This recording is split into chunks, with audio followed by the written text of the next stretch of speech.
Bonjour à vous les amis, ici Jonathan Demier, j'espère que vous allez bien, j'espère que vous êtes en forme.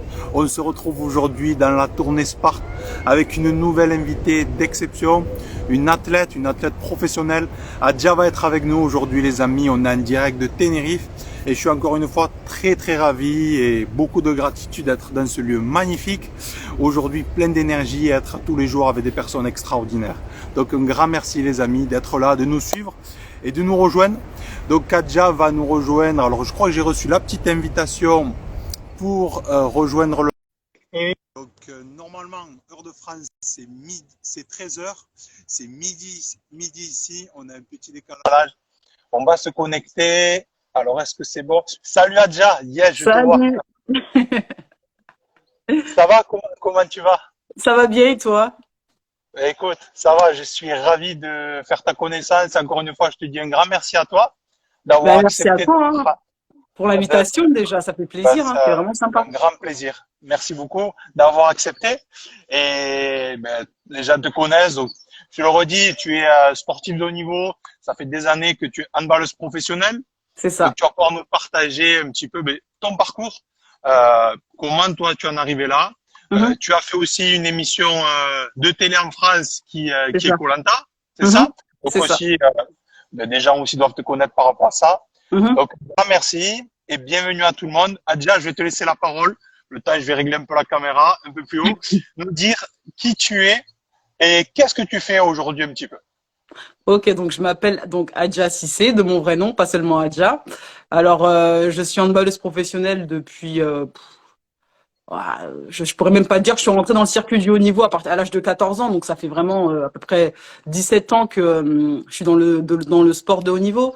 J'ai été repérée très jeune, à l'âge de 13 ans, euh, donc dans mon club formateur qui est Épernay. Donc à 14 ans, j'ai intégré le pôle espoir de Metz. Donc si vous voulez, pour faire du haut niveau, en général, toutes les joueuses intègrent un pôle espoir derrière des centres de formation, etc., etc. Donc moi, je suis rentrée à l'âge de 14 ans. Au départ, forcément, pas facile parce que loin de ma famille, moi, je suis originaire d'Épernay, c'est dans le 51 la Marne. Je devais aller à 200 kilomètres de chez moi, donc à Metz. Le week-end, j'étais en famille d'accueil parce qu'étant donné que je venais d'un petit club, il a fallu que je change de club. Et les matchs, c'est le week-end. Donc les week-ends, je ne pouvais pas rentrer chez moi. La semaine, j'étais à internat. Et les week-ends, bah, fallait bien que je dorme quelque part après les matchs. Donc j'étais en famille d'accueil. Je ne rentrais que pendant les vacances scolaires. Et donc vraiment, mon histoire a vraiment commencé comme ça. Et derrière, bah, ça a été super vite. Mes premiers matchs avec les pros, au départ, c'était en deuxième division à l'âge de 16 ans. Et puis après, derrière, j'ai réussi à connaître l'élite grâce au club de Fleury qui m'a repéré. Là, je vous fais vraiment le cours du cours, hein. Mais je rentrerai plus dans les détails plus tard. Mais j'ai pu disputer des grandes compétitions telles que la Ligue des Champions. Et en parallèle, bien entendu, j'ai eu une carrière internationale. J'étais en équipe de France jeune et en équipe de France espoir. Donc à l'âge de 15, 16, 17, 18 ans. Et à l'âge de 19 ans, j'ai intégré l'équipe du Sénégal A. Et du coup, j'ai donc 5 Coupes d'Afrique des Nations à mon actif. On a fini 2 fois donc vice-championne d'Afrique. Donc sur mon palmarès, j'ai gagné une fois une médaille aux Jeux africains. Et voilà, donc voilà, énormément de choses à dire aujourd'hui. Wow, magnifique. Mais je suis ravi et que ton témoignage puisse aussi inspirer un maximum de personnes, un maximum de jeunes aussi, qui Mm. ont des rêves, qui ont peut-être envie aussi d'être sportifs ou sportifs de haut niveau comme toi tu l'es. Et on va revenir par rapport à ça. J'aime bien commencer par le début, savoir comment est-ce que le handball c'est un sport qui t'a toujours attiré? Est-ce que tu as des parents sportifs? Comment ça s'est passé un petit peu pour toi? Alors mes parents pas du tout sportifs, hein. Mon père adore le football. Mon père était un fan du PSG, donc PSG football bien sûr depuis que je suis gamine. Donc c'est pour ça que maintenant j'adore le PSG aussi.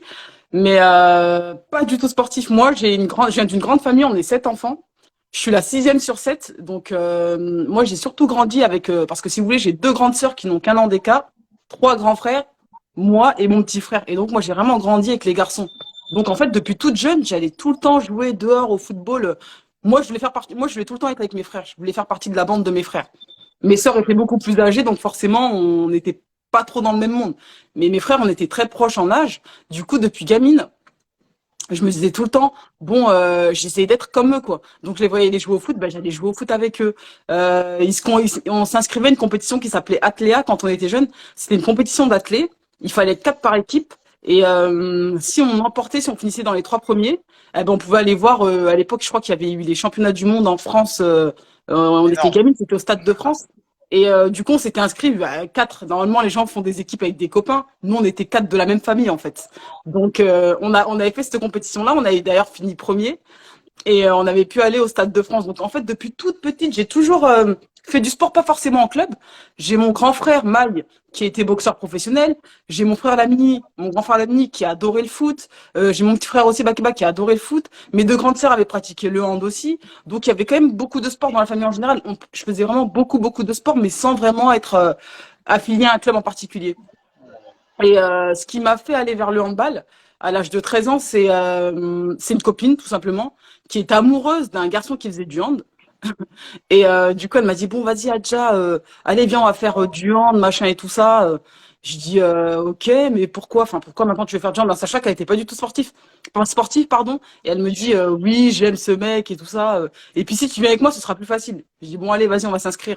Et c'est vraiment comme ça que je suis arrivée à m'inscrire au niveau du hand.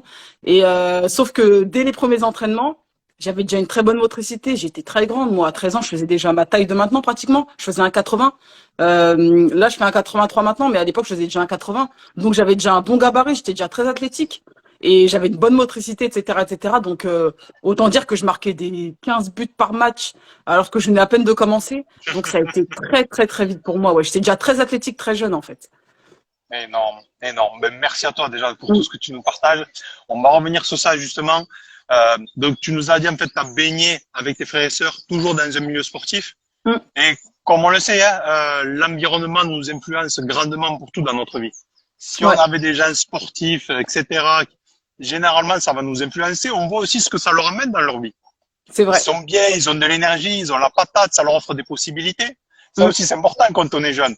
Comme tu disais, on est content d'aller au Stade de France, on est content de ramener une médaille, C'est ça. d'avoir, de sortir de chez nous aussi. Et ça, c'est pour, avant le sport de haut niveau, c'est ça qu'il faut voir aussi.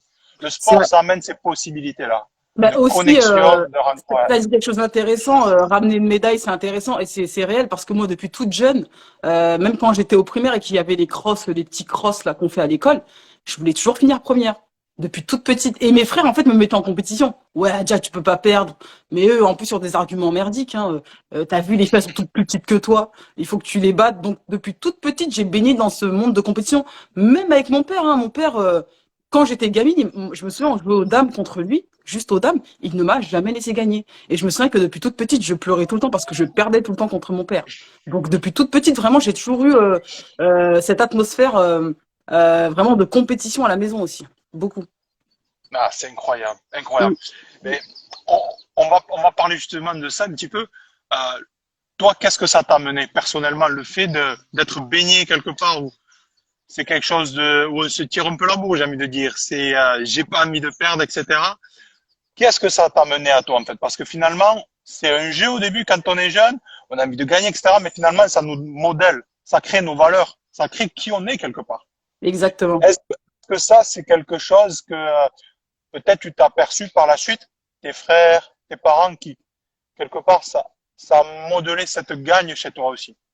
Ah, mais ça a clairement modelé cette gagne chez moi. Même maintenant, je joue à un pauvre jeu de cartes, je veux tout le temps gagner, hein. Moi, je suis pas là, je m'amuse, bien entendu, mais je suis quand même pas là pour perdre. Moi, je suis pas le genre de personne qui va jouer à Uno et arriver derrière et se sourire. Non, non. Moi, il faut quand même que je gagne, en fait. Et depuis que je suis toute petite, le fait de m'avoir baigné là-dedans, eh ben, j'ai toujours voulu être, la meilleure, voulu progresser. Parce que faut savoir que moi, quand je suis rentrée, par exemple, en structure, au Pôle Espoir, j'avais que 1 an de handball dans les pattes.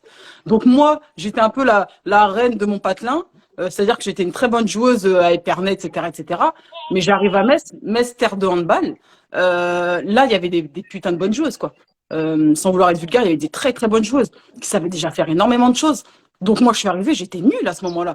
J'étais grande, certes, mais j'étais nulle. Et à ce moment-là, je me disais, putain, mais comment je vais faire? Et j'ai bossé pour les rattraper. Et au bout d'1 an, j'avais déjà rattrapé tout mon retard. J'ai encore les souvenirs de ma coach de pôle qui me disait, putain, déjà, on t'a pris, mais t'es même pas au niveau, etc., etc. T'as plein de gens qui auraient plongé. Je me souviens que quand je suis rentrée au pôle, il y a plein de filles qui ont abandonné en cours d'année parce que c'est pas facile. Moi, je suis passée de 2, 3 entraînements semaine, et encore, c'est quand je voulais, à 2 entraînements par jour tous les jours, à de la pression, à des critiques, en général, on est un peu toutes les meilleures de notre patelin. Et là, t'es avec des très très bonnes joueuses. Donc, même au niveau de ton ego, tu prends un coup, en fait. Mais il faut savoir résister. Et moi, je me souviens qu'à ce moment-là, je me suis dit, bon, bah, tant pis, je vais essayer de les rattraper. Et je bossais plus. Le mercredi après-midi, il y avait pas d'entraînement. Eh ben, moi, j'allais m'entraîner toute seule, en fait. Et c'est comme ça que j'ai progressé, que j'ai réussi à rattraper mon retard. Ah, excellent. Mm. Ce que tu partages, c'est extraordinaire. Ce que tu nous partages, c'est notamment le fait de, à un moment donné, on est content. Nous, en tant qu'être humain, se dire, on est fort, on est bien, on est plus que les autres. Ça nous fait plaisir, quelque part, notre ego, comme tu C'est nous ça. dis, notre mental. Mhm. Mais c'est qu'à un moment donné, si on veut aller à un autre niveau, pas forcément pour montrer je suis plus fort, mais pour soi, en fait. Pour Bien soi. sûr. Pour être fier avec soi-même. Le fait de se confronter autre part, à un niveau beaucoup plus élevé. Ouais. C'est là où ça devient exceptionnel. Mm. C'est là où je pense que l'on voit si on est vraiment fait pour ça ou pas. Parce que c'est un autre processus. C'est ça, c'est exactement ça, c'est totalement un autre processus. Enfin, les gens se rendent pas compte enfin, ils pensent que le sport de haut niveau, c'est facile. Vous savez, moi, j'ai beaucoup de réflexions du style, oui, oh, mais t'es grande, oui, ça va, machin et tout ça. En gros, presque c'est facile. Mais des grandes comme moi, il y en a combien dans le sport? Il y en a énormément. T'en as beaucoup. Et qu'est-ce qu'ils vont dire? Une petite, oh, t'es petite, t'as réussi grâce à ça? Non, la petite, elle a réussi parce qu'elle a bossé. Et nous, les grands, faut pas oublier, hein, au niveau de la motricité, etc. Nous, on est plus lent à faire progresser, hein, parce qu'on tout est plus long, le muscle il est plus long, etc., etc. Donc moi, en muscu, il fallait que je bosse 2 fois plus pour me muscler bien comme il faut, etc., etc. Et ça, les gens, ils voient pas tout ça, ils voient pas tout le travail qui est à côté, et ils voient pas aussi. Le pire, je pense, c'est la charge mentale. La charge mentale, elle est vraiment pas facile, parce que honnêtement, vraiment, moi, j'avais vraiment pris un gros coup au niveau de mon ego. Vraiment, t'as 13 ans, t'es la reine de ton petit patelin, tu mets 15 buts par match, t'es content, tu sors de ton match, t'es tout sourire. Tu passes de ça, t'arrives à un entraînement, t'arrives même pas à marquer un but parce qu'en face de toi, ben, t'as des vrais défenseurs, des filles qui savent vraiment défendre. T'as des gabarits qui sont équivalents aux tiens. C'est-à-dire que moi, des filles qui faisaient un 80, bon, j'en croisais de temps en temps quand on allait jouer en région parisienne, mais dans ma région, en Champagne-Ardenne, voilà quoi, je les écrasais toutes. Et là, j'arrive en pôle, t'as plein de gabarits, parce que moi, je suis arrivée en troisième, mais on s'entraînait avec les terminales aussi. Et les terminales savent très bien jouer au handball. Les premières, elles savent très bien jouer au handball. Les secondes savent très bien jouer au handball aussi. Et ça, c'est pas facile du tout. T'as des très bonnes gardiennes qui savent lire, qui ont de la lecture. T'as beau tirer fort comme tu le fais en club, ça fonctionne pas. Non, il faut ajouter de la technique, etc., etc. Et c'est ça qui est difficile. C'est pas lié, c'est ce qu'on C'est ça. partageait. Et justement, je veux juste rester un petit moment sur ça, pour peut-être les plus jeunes qui verront Ouais. cette interview, comme toi tu l'as été. Justement, tu as dit à ce moment-là, il y a des personnes qui ont eu la possibilité de rejoindre le pôle, des centres de formation pour aller plus haut, mais qui ont quelque part décidé d'arrêter. Et on n'est pas là pour juger, c'est bien, c'est pas bien, Bien sûr. pas du tout. Mais moi, ce qui m'intéresse, c'est de dire, toi, qu'est-ce qui, à ce moment-là, tu t'es dit, moi, je veux continuer, je dois continuer. Ou qu'est-ce qui s'est passé pour toi? Qu'est-ce qui Moi, t'a, qu'est-ce qui t'a donné motivé. de l'envie, en fait, ouais, Ouais. Parce que d'avancer. moi, voilà. Moi, faut savoir que moi, le handball de haut niveau, je connaissais pas, hein, pour être honnête. Donc moi, comme je vous dis, j'ai commencé à 13 ans, 14 ans, je rentre en structure. Au départ, je me suis vraiment dit, mais qu'est-ce que je fous là? J'ai été repéré, c'est-à-dire que j'ai le pôle de Besançon qui m'a contacté, j'ai le pôle de Metz qui m'a contacté. Mes parents n'avaient pas trop de moyens. Le pôle de Metz a dit, écoutez, Monsieur Sisson, on règle tout pour votre fille. Donc moi, je suis arrivée un peu là-bas comme ça, en sachant que je venais de Champagne-Ardenne, les filles sont de Lorraine. Et donc, il y a une de leurs copines qui a dû sauter. Donc, moi, je suis arrivée là-bas, les gens m'acceptaient pas trop. C'est-à-dire que, ouais, elle arrive de Champagne-Ardenne. Moi, je viens d'une région, entre guillemets, pourrie, pauvre en termes de handball. Et il faut savoir que nous, ça faisait, par exemple, notre région, ça faisait 22 ans qu'elle ne s'était pas qualifiée au deuxième tour je sais même plus comment s'appellent ces compétitions. C'est même pas Interpol, c'est intercomité, je Régional, crois. ou quelque chose Oui, comme ça. voilà, les Voilà. compétitions régionales. Et nous, ça faisait 22 ans qu'on s'était pas qualifié. L'Alsace et la Lorraine passaient tout le temps. Et l'année où on est là, c'est vrai qu'on avait 3 pépites. On était avec, donc c'était moi, Wendy et Emma. On était vraiment 3 avatars, 3 nanas d'un 80. Et on avait battu les Lorraines d'un but. Vraiment, mais le truc improbable, quoi. Et donc moi, il faut savoir que je suis arrivée au pôle avec un peu ce climat Ouais, en gros, celle qui nous a éliminés, alors que ça faisait 22 ans, fait un peu la honte, quoi. Parce que la Lorraine, c'est terre de handball.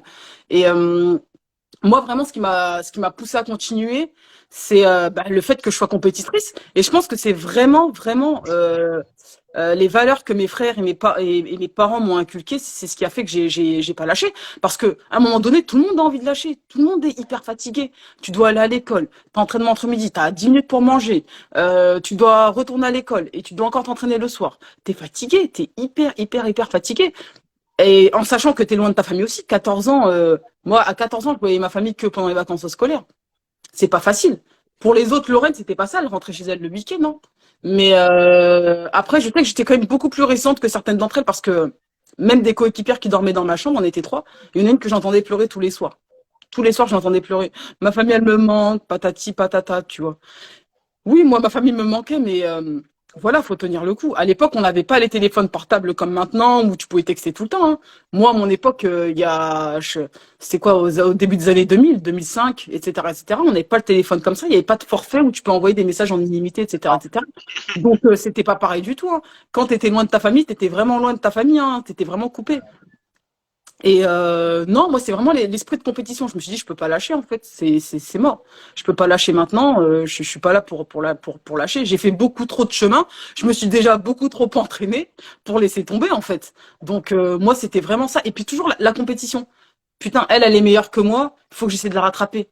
Des gens de ma génération. Moi je suis de 91. Je voyais des 90. Je me basais sur les 90. Je me disais bon, faut que j'essaie de les rattraper celles devant là. Eh ben moi ça a toujours été en fait mon leitmotiv.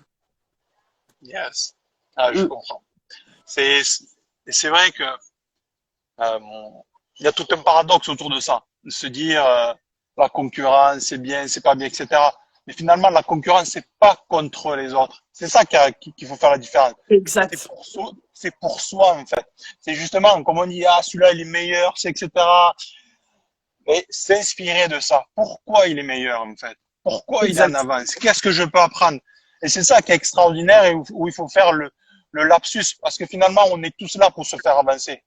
Comme tu dis que tu as Exactement. un an ou deux d'avance. Et si on implique ça, en fait, ces valeurs, quel que soit le niveau, ça reste du sport. Ça reste Mm. la vie, en fait. Et ça, c'est extraordinaire, tu vois.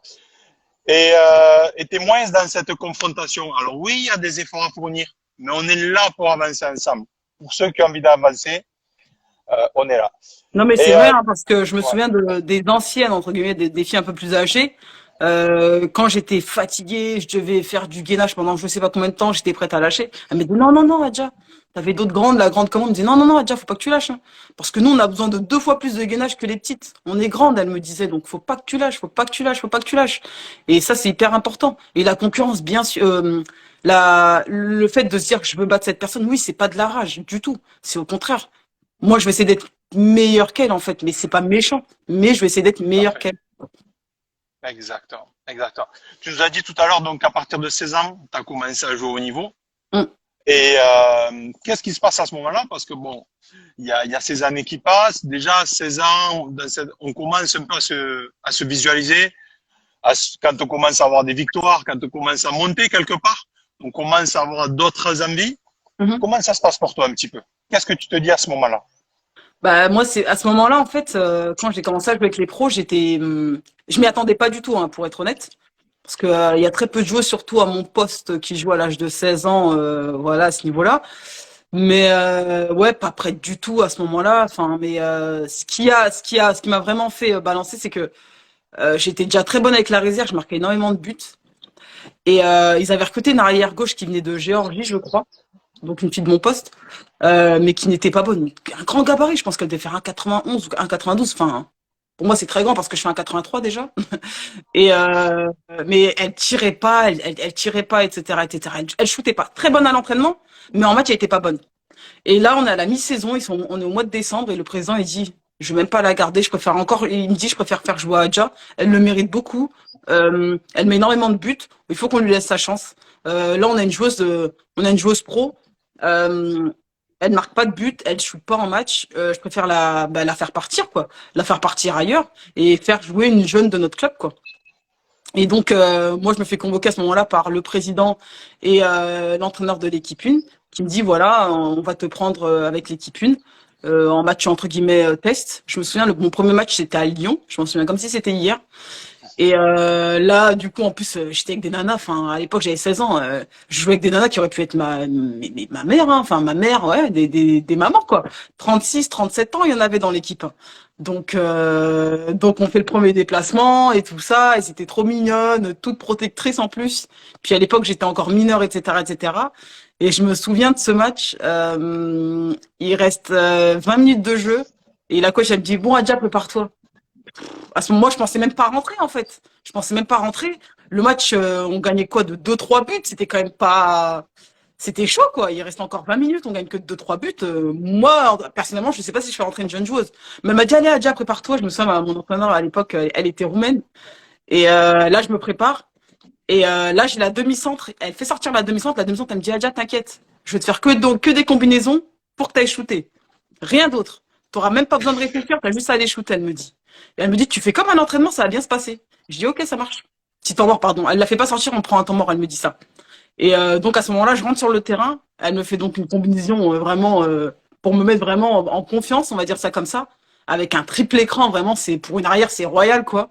Il y a personne qui monte sur toi, tu peux tirer de loin. Et là, je marque pleine lucarne.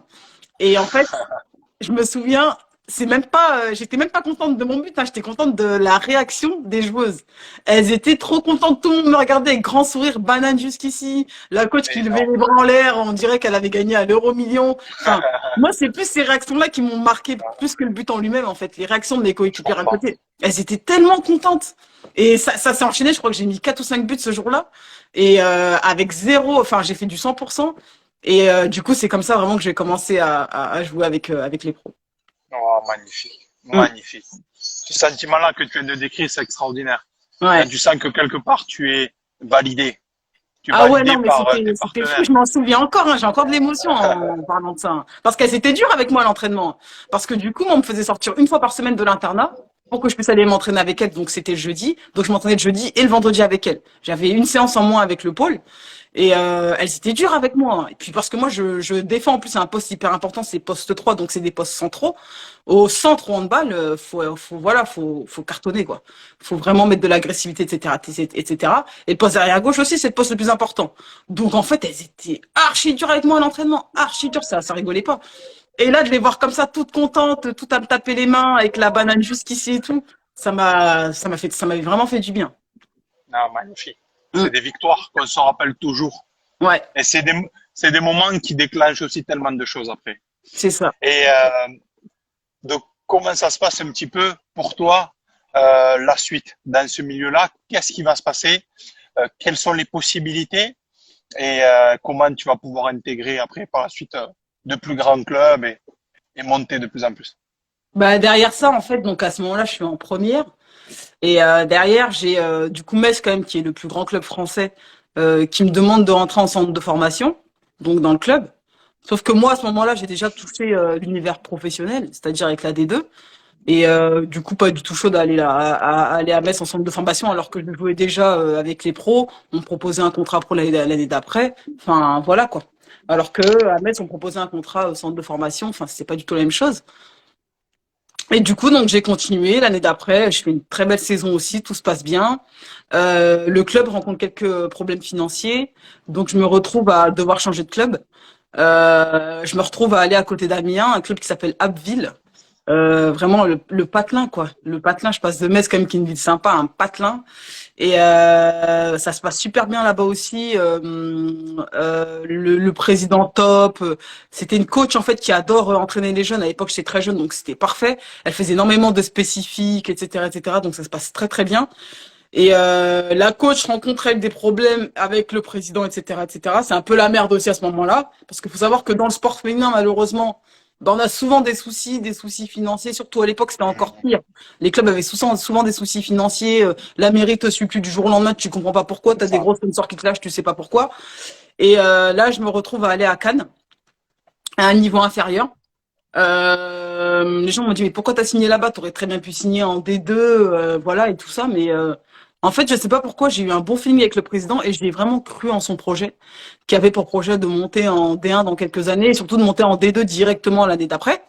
Et je me suis dit bon vas-y, je vais tenter. C'est vrai qu'il me faisait aussi une bonne proposition financière. Je vais pas mentir aussi. Donc j'ai été là-bas et on est monté donc la première année. J'ai rencontré d'ailleurs des joueuses qui sont devenues mes amies maintenant pour toujours. Et de là, je fais des très très belles saisons à Cannes, mais vraiment j'explose en D2. Voilà, honnêtement j'étais voilà inarrêtable.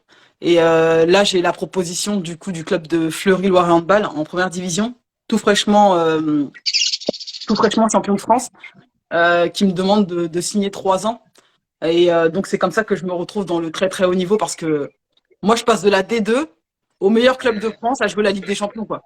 Donc c'est ça qui est vraiment Énorme, extraordinaire. C'est ça qui est extraordinaire. énorme. Ouais, et là vraiment j'avais vraiment ouais, depuis dans le au niveau en sachant qu'en parallèle, je le dis pas mais c'est vrai que j'ai commencé aussi avec l'équipe du Sénégal A quand j'étais à Abbeville. À l'époque, on n'avait pas une grosse équipe, on finissait cinquième, sixième de Coupe d'Afrique des Nations. Et au fur et à mesure, bah, la fédération s'est structurée, les joueuses, pareil. On a eu des très très bonnes jeunes qui sont arrivées. Il y a eu beaucoup de binationales comme moi qui ont la binationalité, donc qui sont nées en France et qui ont aussi la nationalité grâce à leurs parents. Et là, on a réussi à avoir une équipe costaud pour faire partie des meilleurs d'Afrique. Incroyable, Mm. incroyable. Comment les choses s'enchaînent. Avec le recul, on va parler un peu de ce saut que tu as fait, mais avec le recul, quand tu regardes tout ça, qu'est-ce que tu te dis, franchement? Parce que ça, c'est quelque chose que j'ai envie de savoir. C'est intéressant, qu'est-ce que tu te dis? Est-ce que tu te dis c'était écrit, c'était une évidence? Qu'est-ce que tu te... Comment Ouais, tu c'est vois les vrai choses? que je me dis que forcément c'était une évidence, mais je suis quand même très très fière de ce que j'ai pu faire parce que honnêtement, je partais de loin, hein, entre guillemets.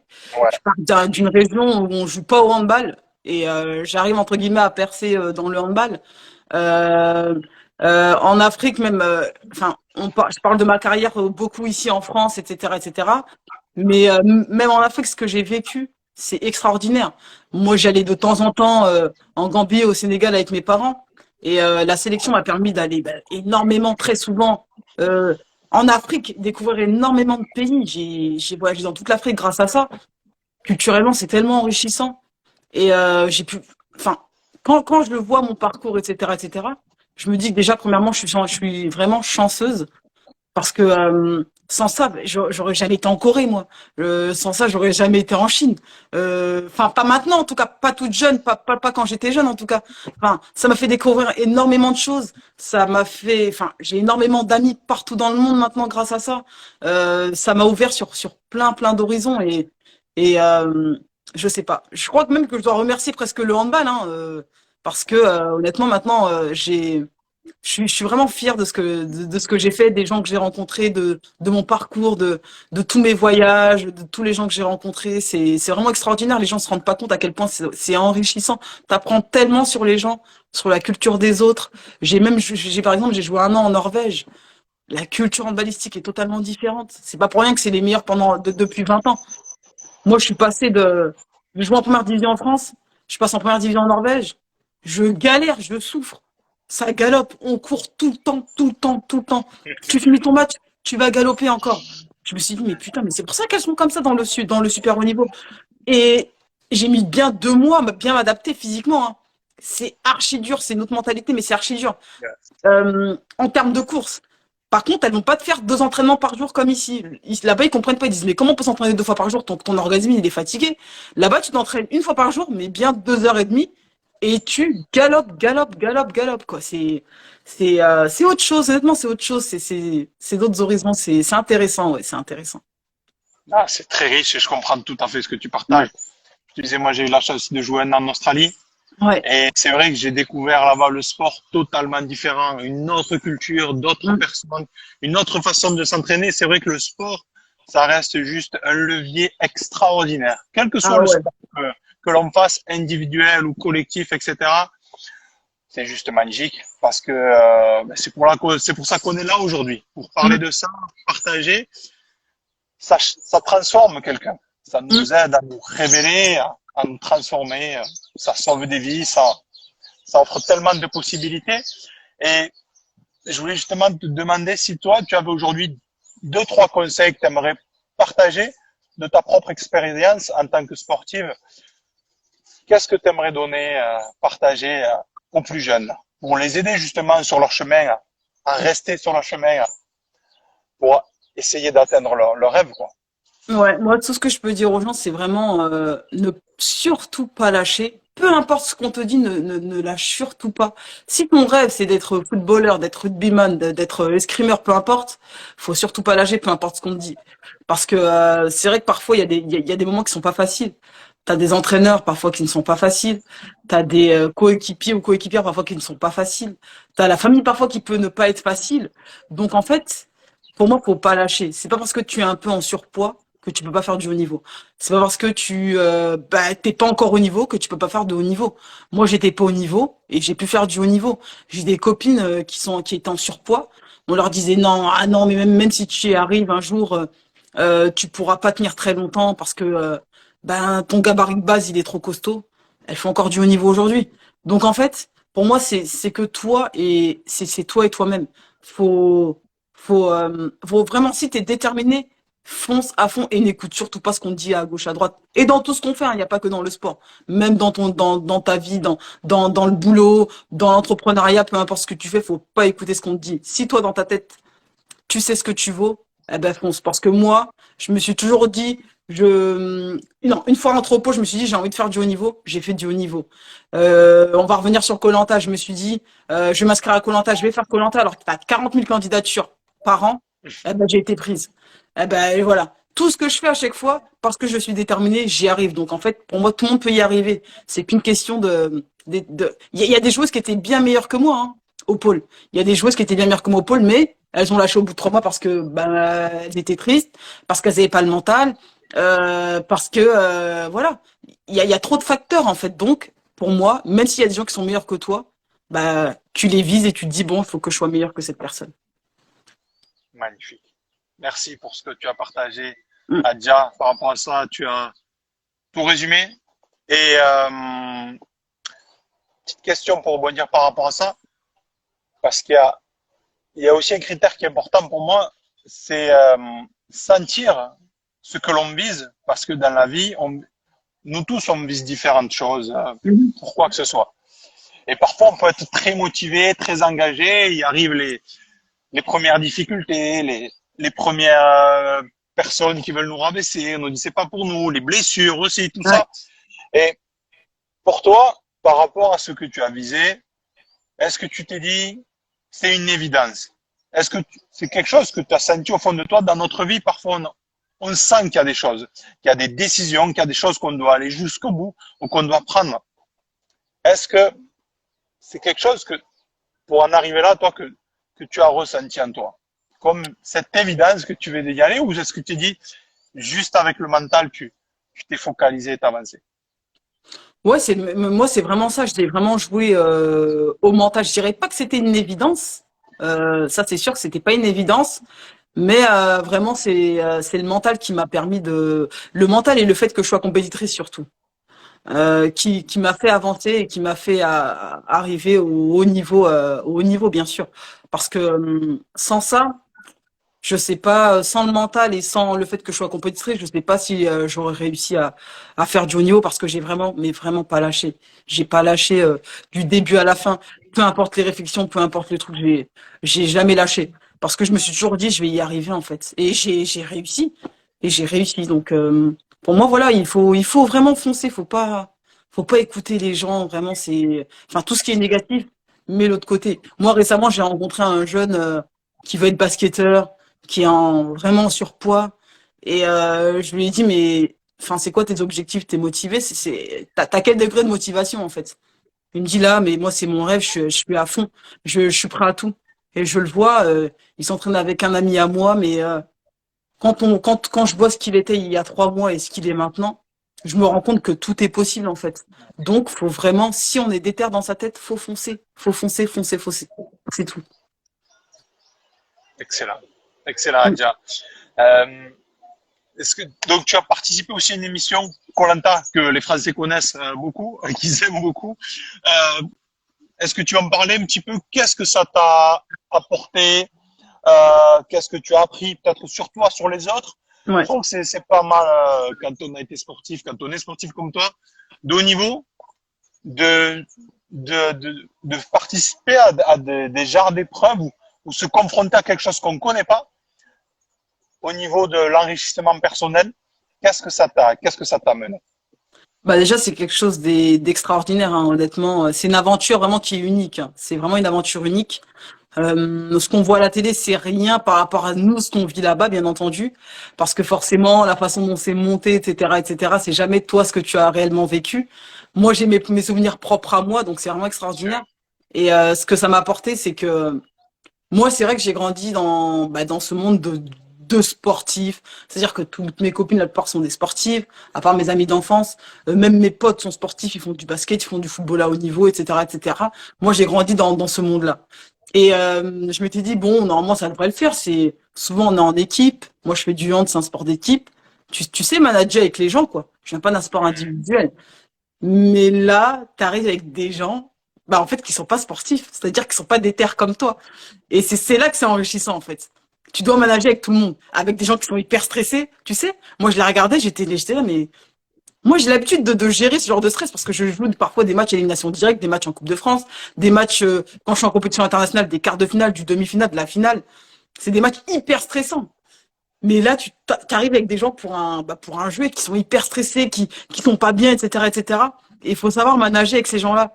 Au départ, peu de patience, mais en fait, c'est là que tu te rends compte que moi, je me suis rendu compte que j'avais énormément de patience parce que quelqu'un me fait ça dans mon club, mais je pète un plomb. Je lui dis, mais allez, retire tes fringues et vas-y, va dans le vestiaire, t'as rien à faire ici. Eh ben là-bas, ben non, t'es obligé de faire avec. Ouais, t'es obligé de faire avec. Et puis tu rencontres des gens vraiment de tout horizon. Moi, j'ai rencontré des gens extraordinaires, Joaquina, boulangère de Lyon. Enfin, je pense. Et maintenant, c'est ma pote, c'est l'une de mes meilleures potes de l'aventure. Marie-France Bouchère en Belgique. Voilà, 50 ans. On est au téléphone toutes les semaines. Enfin, on rencontre vraiment des gens extraordinaires de tout horizon. Loïc Le Montagnard. Moi, j'avais jamais été au ski de ma vie. Bah, avec lui, j'ai été au ski. Du coup, pour la première fois, à la montagne, Adja au ski. Waouh. Enfin, le truc vraiment on rencontre vraiment des gens, mais extraordinaires. Et en fait, ça crée un lien indélébile. Et ces gens-là, ce seront mes amis maintenant pour la vie, c'est sûr. On a tellement souffert et galéré ensemble que bah ça, personne ne pourra nous l'enlever, en fait. Euh, c'est beau ce que tu dis par rapport à cette ouverture. Ouais, Parce que c'est vrai que parfois dans la vie, je peux le prendre par rapport à mon exemple dans le rugby, et souvent on a tellement un objectif qu'on se ferme aussi. C'est c'est pas ça. qu'on veut se fermer des autres, mais c'est que quelque part, c'est compliqué d'être dans l'ouverture, de tout écouter et de rester focus. Et souvent, il faut des expériences de vie pour apprendre à briser certaines choses aussi, certaines barrières pour et arriver à Mhm, être focus et avoir cette ouverture-là. c'est Et ça. quels sont justement, si tu avais un ou deux souvenirs que tu aimerais nous partager par rapport à cette expérience koh qui t'ont vraiment marqué, euh, qu'est-ce que tu aimerais partager? Alors moi, ce que j'ai déjà envie de dire aux gens, c'est souvent les gens nous disent oui, alors le plus dur, machin et tout ça. Pour moi, le plus dur, honnêtement, c'était la faim et le froid. Parce que la faim, on se rend pas compte à quel point la faim la faim abîme ta tête, quoi. Ce que j'ai par là, c'est que nous, par exemple, 8 premiers jours, on n'avait rien mangé du tout. On n'arrivait pas à faire le feu. Donc, vraiment, littéralement, j'ai bu que de l'eau pendant 8 jours, directement. Est-ce que c'est possible ça? Quand on est Ah bah ouais. sportif, qu'on mange tout le temps, Ah bah c'est ouais, moi terrible. j'étais à 4-5 repas par jour. Bah, moi j'ai vraiment souffert de la faim. Mais clairement, j'ai vraiment Ah, souffert de la faim. C'était j'ai perdu 10 kilos à ma sortie, j'ai vraiment j'ai souffert de la faim. Et on se dit que c'est pas possible, que le corps humain va pas tenir, mais si en fait, tant que t'es hydraté, tu te rends compte que le corps humain pardon, est hyper résistant. Donc les 8 premiers jours rien, parce qu'on gagnait tout. On faisait partie de l'équipe de l'Est, on était vraiment balèze, mais les 2 premiers conforts, on les a perdus. Donc on n'avait rien mangé. Et ce que les gens ne se rendent pas compte, c'est que bah t'es chez toi ou pour les gens par exemple qui jeûnent, qui font des jeûnes, etc. Bah tu manges pas toute la journée, mais le soir t'as un repas. Mais là-bas, tu dors avec la faim, tu te lèves, même quand tu as le feu, tu manges un petit coquillage comme ça de riz. Moi, je me souviens que je le mangeais du coup grain par grain en fait. Tellement, ouais, grain par grain pour pouvoir savourer au maximum. Et, ce qui est vraiment aberrant, c'est qu'en fait, on parle de bouffe tout le temps sur l'île. Les gens pensent que oui, oh, tu profites du paysage. Non, moi je me levais le matin, même, par exemple, je mange pas de kebab, j'aime pas les kebabs. Eh ben, je disais à Bertrand Camel aussi, un de mes acolytes de l'émission, putain, oh là là, tu penses qu'ils mettent d'abord la sauce, ensuite la viande, un salade tomate oignon, ou est-ce que d'abord ils mettent salade tomate oignon? Mais vraiment, on en vient des conversations de psychopathes, en fait. On est obsédé par la bouffe, et ça parle de bouffe tout le temps. Moi, je vais commencer. On va aller chercher du bois, je vais revenir. Ben, ça va être quelqu'un d'autre qui va parler de nourriture. Et après, on va faire autre chose. Et on parle de bouffe tout le temps. On est obsédé par la nourriture. Tu rêves de bouffe. Les gens disent, oui, ta famille te manquait pas. Non, j'avais faim, moi. J'avais envie de manger. Je rêvais de nourriture. Je rêvais pas de mes parents ou de mes frères et sœurs. J'avais la dalle, en fait. Et c'est ça que les gens ne comprennent pas. J'avais la dalle. Et le Yes. froid aussi, horrible. Parce que faut savoir que sur koh ben, on a très peu d'habits, hein. On part avec un pull, un pantalon, etc., etc. Donc tu sors d'une épreuve, t'es mouillé, bah t'arrives, c'est le soir, bah tu dors comme ça en fait. Tu dors avec tes Ah, habits qui sont mouillés, tu dors avec tes chaussettes mouillées, et tu souffres vraiment du froid quoi. Et puis le fait d'avoir faim aussi, ça aide pas au niveau du froid, etc., de se réchauffer. c'est vrai que on peut s'imaginer un peu pour ceux qui font un peu des Spartans ou des Mm, fois des préparations un peu commando, déjà on peut avoir un peu un aperçu. Et je trouve que c'est très intéressant de se confronter à ça. On se rend compte justement, on se croit fort en fait. Donc on est fort par rapport à des choses parce qu'on s'habitue, on s'entraîne à être fort, c'est ça. quoi que ce soit. Mais tu te rends compte qu'à côté tu peux être zéro en fait. Ah Entre- mais vraiment zéro pointé, hein. Alors là, moi, je me suis rendu compte, hein, sans énergie, sans nourriture, je me connais pas, hein. Je suis personne, hein. Je Ah ouais, non, là, c'est très difficile, mais ça reste une expérience vraiment extraordinaire. C'est à vivre. Et si on me dit d'y retourner, j'y retourne. C'est ça qui est aussi bizarre. C'est tellement fou que ouais, on me dit d'y retourner, je fonce quoi. Voilà. Pour terminer avec ça, Adia, après je te laisser tranquille Bien sûr. pas te prendre trop de ton temps. Justement, pour ceux qui, par rapport à ça, les personnes que tu as pu voir autour de toi, être directement avec eux, euh, les personnes qui ont été les plus fortes dans cette émission, quelque part, Mhm. est-ce que ce sont les personnes qui étaient forcément les plus sportives, les gens qui avaient le plus de mental pour toi, c'est qui les personnes les plus fortes? Pas pour ce genre d'épreuve. Pour moi, bah déjà, faut un mental d'acier quoi qu'il arrive. Et pour moi, tous ceux qui font cette émission ont un gros mental, ça c'est sûr et certain. Parce que tu es tellement dans une galère que voilà. Mais pour moi, ce sont des gens qui, je dirais, c'est des gens, les personnes les plus lambda à la limite, hein, je dirais. Parce que justement, si tu es trop sportif, tu es trop bon, eh ben, c'est pas bon pour toi. Si, pour moi, plus tu es discret limite dans l'émission, mieux c'est, et tu te révèles tout doucement en fait. Et pour moi, ce sont les meilleurs. Moi, je me souviens de Marie-France, par exemple, qui n'a pas souffert de la nourriture. Pourquoi? Parce qu'elle m'a dit, moi, déjà, moi, toute ma vie, j'ai jamais trop mangé. Je mangeais le midi un peu de tomates, un peu de pain.